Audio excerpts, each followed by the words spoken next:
করছে। আমরা সন্ত্রাসী না, আমরা চাঁদাবাজ না। আমি অনেক নির্যাতিত সৈনিক, জিয়া রহমানের নির্যাতিত সৈনিক, কিন্তু আমরা চাঁদাবাজ না, দখলবাজ না। বলতে পারবো না, যদি একটা প্রমাণ দেখাতে পারে আমার যে কোনো শাস্তি দিবেন। আমার আওয়ামী লীগের লোকেরা জয়রা নিয়ে অনেক মারধরও করছে, এইটা তদন্ত করে, এইটা অনেক তদন্ত করুক। কোনো মানুষ বলতে পারবো না যে কোন জায়গা দখল করছি। যে সাংবাদিক আপনাদের নামে যে মিথ্যা প্রচার করছে, সুনির্দিষ্ট কি বিষয় নিয়ে আপনাদের আমার নামে মিথ্যা অভিযোগ করছে আমি বলে এসে সিদ্দিক সাজুর গুন্ডা। আমি যদি গুন্ডাই হইতাম তাইলে তো আপনি আমার জায়গা জমি তো হলি করে ফেলাইতাম। আমি আজমন্দ মাইসের কাছে দাঁড়িয়ে দাঁড়িয়ে বিচার দিতে যাচ্ছি।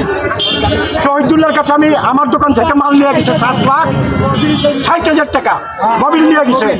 এটা অনেকের জানে। তাইলে আমি গুন্ডা কিভাবে হইলাম? আমরা কিভাবে গুন্ডা হইলাম? আমার ছোট ভাই ওর জীবনে মনে একটা হারাম পোশাক খাই নাই, আর অনেক দখলবাজ।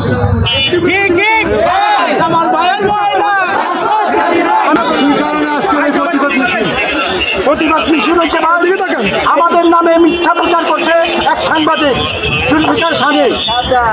আমরা যদি সন্ত্রাসী বা গুন্ডা হই তাইলে আমাদের জায়গা জমি অনেক আগে আমরা দখল করে পারতাম। ওই সাংবাদিক না যাই না, আমাদের ছোট ভাই কামাও অনেক বাজে মন্তব্য করছে। আমরা সন্ত্রাসী না, আমরা চাঁদাবাজ না। আমি অনেক নির্যাতিত সৈনিক, জিয়া রহমানের নির্যাতিত সৈনিক, যারা এইসব করে ষড়যন্ত্র করে। কিছু বিএনপির হাইব্রিড নেতা এই মিছিলটা করছি, প্রতিবাদ সমাজে করছি। আপনার সাহস আছে পোকের মরে যে আমরা চাঁদাবাজ না, দখলবাজ না। বলতে পারবো না। আমরা ব্যবসা করি, আমরা দুই ভাই। আমার ছোট ভাই 89 সাল থেকে বালুঘাটে ব্যবসা করে। আমাদের বালুঘাটে জায়গা দখল করে নিচ্ছে। আমার ছোট ভাই 10 বছর ধরে হিসাব দেয় না। আমরা অনেকের কাছে বিচার দিচ্ছি, আমরা বিচারও পাই না। আমি আমাদের নেতৃবৃন্দর কাছে বলবো যে আমাদের জায়গা যিনি উদ্ধার করে দেন, আমার আত্মীয় স্বজনের জায়গা যিনি উদ্ধার করে দেন। আর আমাদের নামে মিথ্যা প্রচার যদি করে, যদি একটা প্রমাণ দেখাতে পারে আমার যে কোনো শাস্তি দিবেন। কিন্তু না চাই না, আপনারা বলবেন না জুলফিকার আলী ভুট্টু এই স্বামী ভাই আমরা কোনো অরিজিনাল সন্ত্রাসী না। সন্ত্রাসী হলো আপনি আমাদের নামে মিথ্যা মামলা দেয় হ্যান টাকা খরচ করে রাসিলে দিয়া, তামিলে দিয়া, তারপরে আপনার রুমি হক, আপনার ওরা যে মিথ্যা মামলা কিনে দেয় এতে যাচাই করেন। হক আমার বাইরে 10 বছরের হিসাব দেয় নাই, আসল ফেরত দিচ্ছে। রুমি জেলা প্রশাসকের টাকা দখল করে রাখছে। নারী এইটা প্রতিবাদ করবার গিয়ে আজকে আমি নির্যাতিত। আর আমি আপনার অন্যায় মোকাবেলা করি দেখে আমার নামে মামলা দিয়া আপনার আমার অনেক হয়রানি করে। আমি দারুল ইসলাম থানার ওয়ার্ডের সভাপতি ছিলাম, দারুল ইসলাম থানার যুগ্ম আহ্বায়ক ছিলাম। আমার নামে 93 সালে মামলা করে, 96 সালে রাসেল মিথ্যা মামলা করে, 96 সালে মিথ্যা মামলা করে। আমার আওয়ামী লীগের লোকেরা জয়রা নিয়ে অনেক মারধরও করছে, এইটা তদন্ত করে, এইটা অনেক তদন্ত করুক। কোনো মানুষ বলতে পারবো না যে কোন জায়গা দখল করছি, কোন জায়গা করছি।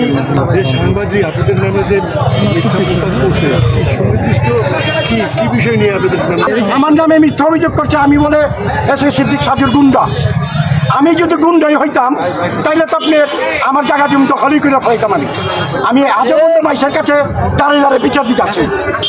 শহীদুল্লাহর কাছে আমি আমার দোকান থেকে মাল নিয়ে গেছে 7,60,000 টাকা মোবিল নিয়ে গেছে। এটা অনেকের জানে। তাইলে আমি গুন্ডা কিভাবে হইলাম? আমরা কিভাবে গুন্ডা হইলাম? আমার ছোট ভাই ওর জীবনে মনে একটা হারাম পোশাক খাই নাই, আর অনেক দখলবাজ। আমি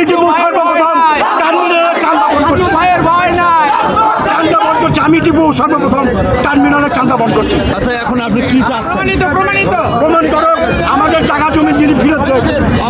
আপনি কি চাচ্ছেন এখন? চাচ্ছেন এই যে আমার ছোট ভাই কিছু কথা বলেন। আসসালামু আলাইকুম।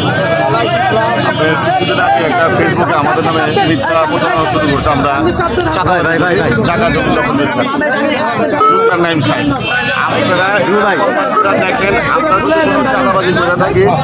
আমি 2014 প্রথম যখন এরেস্ট হই আমার নামে প্রায় 22টা মামলা, খালেদা জিয়ার সাথে আমার 2টা মামলা। বিএনপির কোনো এমন কোনো লিডার নাই যে আমার নামে মামলা, আমার সাথে মামলা নাই। আমার আম্মা যখন মারা গেছে আমরা বাসায় থাকতে পারি, জানাজাও ঠিক রকম করতে পারি, বাসায় পুলিশ, অথচ আমাদের নামে মিথ্যা মামলা দিতে, মিথ্যা অপপ্রচার করতেছে যে আমরা নাকি